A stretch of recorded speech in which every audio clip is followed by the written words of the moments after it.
teksa Europa po përballet me mundësinë që SBA mund ta tërheqë ombrellën e saj mbrojtëse. Giganti gjerman i prodhimit të armëve, Rheinmetall, njoftoi se ka marrë një numër rekord porosish. Drejtori i fabrikës, Armin Paperger, tha se në 35 vite punë nuk ka parë kurrë këtë bumë kërkesash për blerje armatimesh.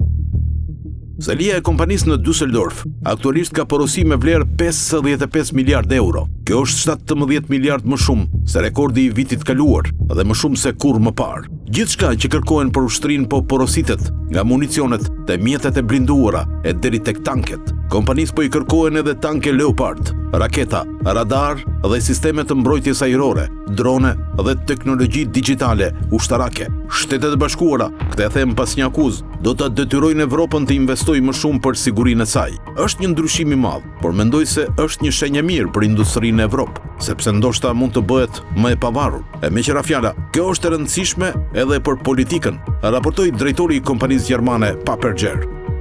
Ai shtoi se në kontinentin e vjetër ka nisur një epokë armatike dhe të ardhurat e fitimet janë rritur me rreth 35% dhe se me gjas, ky është vetëm fillimi.